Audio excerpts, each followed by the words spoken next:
What's up, fellas? Welcome to another video. We are here to talk about GMOs, genetic modified organisms. What are they? How they started? How they are made? And are they evil as most people think? If you want the answers for all these questions, get comfortable wherever you are, because I'm going to give you an explanation that is going to blow your mind.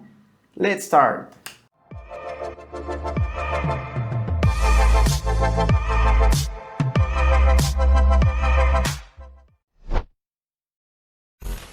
The term GMO is used to describe food, animals, or microorganisms that have been created through genetic engineering. But first, to understand this concept, we need to understand what is DNA. As all the products in the supermarket have their unique barcode, all living beings have their own genetic material, a set of instructions that define who they are, physically talking. This long molecule defines our physical traits, and it is made up of smaller units called nucleotides. These small units are the building blocks for DNA, and they are made up of a phosphate group, a pentose sugar, and a nitrogenous base. There are 4 possible nitrogenous bases: cytosine, thymine, adenine, and guanine. So, in order to abbreviate the sequence of DNA, scientists only use the initial letter of the nitrogenous bases.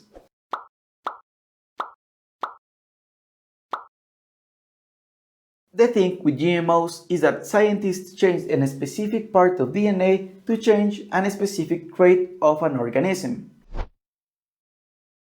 Since 1959, scientists knew that bacteria contain an extra loop of DNA called plasmids. Plasmids are extensions of their chromosomes, and bacteria can swap it between them in order to acquire antibiotic resistance. In 1971, Stanley Cohen was interested in how these bacteria exchanged these plasmids. He started to isolate these R plasmids, while his partner Annie Chang and Leslie Su succeeded in putting these new isolated plasmids into a new bacteria. Cohen and Chang tried to chop parts of these plasmids in order to isolate certain genes, but the results were ineffective. While in 1972, Herbert Boyer and some researchers were analyzing Escherichia coli bacteria. They discovered an enzyme that was able to cut DNA in a staggered manner. This enzyme recognizes, binds, and separates a specific part of DNA. And this, my friends, is called a restriction enzyme.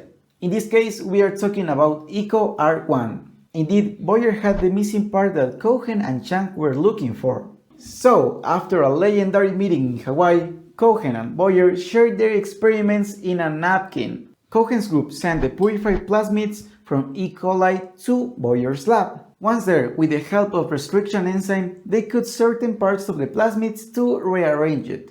Then, they sent these new plasmids to Chang's and Cohen's group to put it again into bacteria. Once the bacteria reproduced, they sent this again to Boyer's lab for analysis. In summary, this experiment was a complete success, but now scientists were wondering if they can exchange DNA from different species. So the group joined together in 1973 and created the first GE, genetic engineered organism.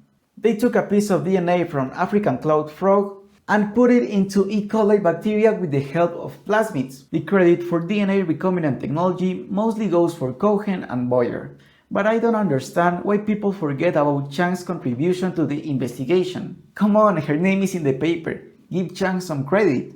From all the websites that I visit, only one mentioned Chang. Maybe I'm taking this too far, so let's continue. 3 years later, scientists, lawyers, and government officials debated about the safety of GE. This was known as the Asilomar Conference. 7 years later, in 1982, the Food and Drug Administration approved the first human medication produced by genetic engineering. Finally, in 1987, Calgin's flour-starved tomato became the first crop produced as a GMO. It has been a long journey that GMOs have traveled. Moreover, it has created debate about its safety. But let's talk about it later. Well, I think I answered this question in the last point, but there are 2 possible ways for making GMOs. First, identify the trait that you want your plant to have. Then, find an organism that has this trait and isolate the gene that produces it. For example, if you want to create an insect-resistant corn to reduce pesticides, you can use Bacillus thuringiensis. This is a bacteria that can create proteins that are toxic to some insects. Number 2. Place the gene into the plasmid. 3. Here comes the difference between the methods. We can place the plasmid into a bacteria and infect the plant with this bacteria. It also works with viruses. Or we can use a gene gun that shoots DNA-coated gold particles into the target cells.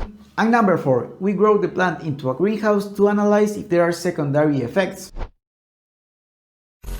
Continuing with the debate of GMOs, there are people that consider it dangerous because, according to them, it can lead to cancer, while others affirm that there is no scientific evidence to prove it. But the debate is not only focused on whether it is harmful or not, there are also moral issues that comes with the creations of GMOs. So, what is my position in this topic? Well, I don't know, I need to learn more about GMOs to give a valid opinion. But when I summarize my ideas, I will bring you a video. Nonetheless, we can't deny the technological advances that GE has brought. As an example, the artificial synthesis of insulin or HGH, aka human growth hormone. Isn't it a great medical advancement, right? That's all for this video. Thank you for watching and don't forget to subscribe and click the bell so you don't miss more videos. Goodbye.